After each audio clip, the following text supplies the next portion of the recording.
தைப்பூசம் கடைசி ஒரு நாள் விரதம். இப்படி மட்டும் இருந்தால் முருகன் நீங்கள் கேட்காதது கூட கொடுப்பார்.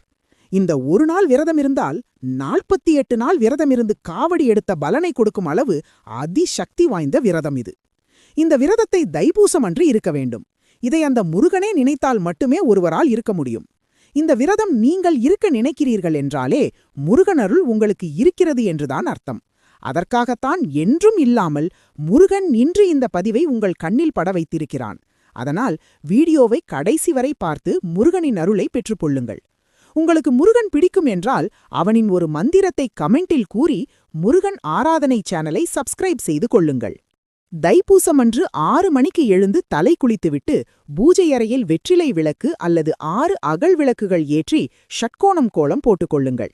விளக்கு மற்றும் முருகனின் படங்களுக்கு மஞ்சள் அல்லது சிவப்பு நிற மலர்களைக் கொண்டு அலங்கரித்துக் கொள்ளுங்கள். மௌன விரதமிருந்து சாப்பிட